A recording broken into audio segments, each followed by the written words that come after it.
With all that being said, there is one vehicle that would rival it for me in terms of sub 30,000, around 30,000 budget, of course.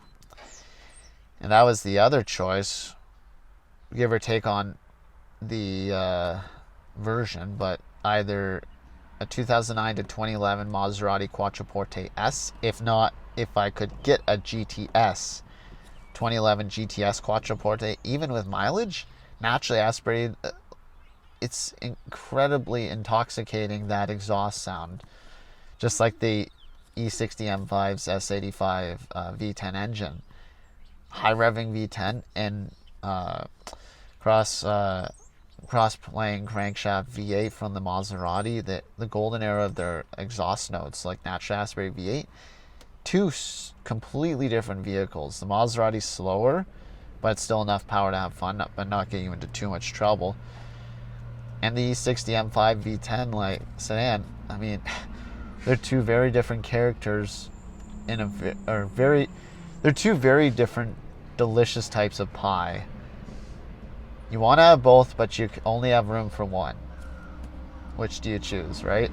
So, I mean, when the time comes, obviously we'll have to see how the market is for both, because everything's just skyrocketed in the last year to few years. So, I mean, what might lean me towards the Maserati?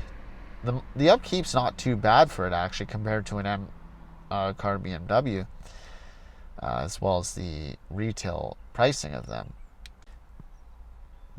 That said, by retail pricing, what do I mean? I mean the M5 E60 M5 is going up so much faster in price than the Maserati Quattroporte of that generation, the fifth generation, I think it's properly called.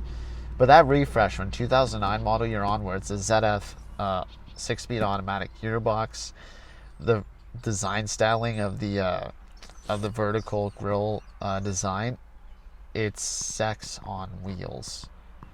The Italian design exterior, the interior, the Italian leather, the Italian engineering, the Italian engine, the experience, it's... But then again, with the E60 M5, you get some of the... Okay, best German engineering, aside from reliability of that, it's its own magic. The driving experience when it's working, of course. So the other problem is if I have to choose between one, not just due to budgeting, but even due to garage space, because I will have to have my daily driver. I will have to have the upcoming vehicle unless I sell it. Let's just say someone wants to buy it for a nice price. And then, of course, whatever my fun car is. So really, I need to have two spaces to have my daily and my fun car, not including my girlfriend with her vehicle. So space is tight, and we'll have to see. The funny thing is that I have not had the chance, unfortunately, to drive an E60 M5 V10 in a while, but I just can't stop thinking about it.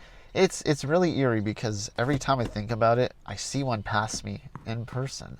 It's almost like destiny or something. I don't know.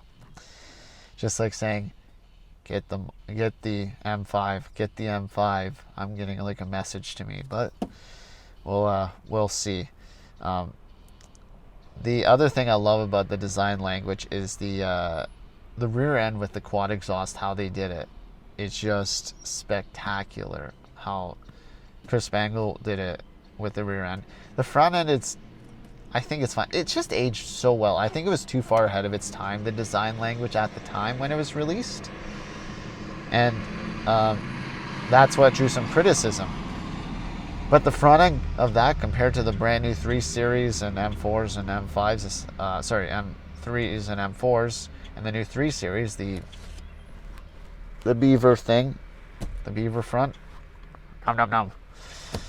it's light years better. But I'm probably biased because I'm a 90s person who grew up in the 2000s and the 90s with this design language, a generational thing. The other interesting thing is So I admit I don't know all the packages. From what I'm aware of, there are 3 different kinds of leather. I have not experienced all of them, but a fully loaded 2008 to 2010 late model year with some of the electronic stuff tinkered out, that's what I would want. If I was to choose my dream spec, um, probably something like an Interlagos blue or one of the really. There were so many different variations, but something like Interlagos blue on either tan interior or black would be fine, or a cream. It's hard to go wrong with many of them. I just want carbon fiber trim. I'm not a fan of the aluminum trim or aluminium, so personally, that's just my preference. The wood trim looks pretty good if it's the right interior color spec, to be fair. But yeah, that's my number one dream slash favorite BMW of all time, the E60 BMW M5. That said, I'll throw a little curveball. If I was to go one step further and had the extra budget or double the budget, because in the next year, year or two, we can import the E61 M5 wagon. Now that's one incredible sleeper option. E61 M5 V10 wagon. Now that's the ultimate. And I don't think they ever came in an official factory built 6-speed manual wagon, because the wagons were in Europe. The 6-speed manual M5s and M6s were in North America. So it'd probably have to be a custom swap for the transmission itself. Well, yeah, that wraps it up. Once again, from my favorite BMW of all time slash my dream BMW. It's also attainable.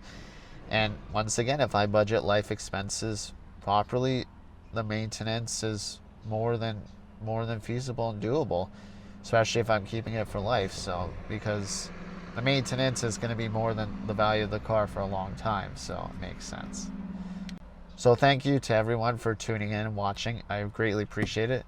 Make sure to hit the subscribe button, like it, turn on notifications. I have a few things planned coming up. So until next time, I'll see you guys in the next video. Yeah.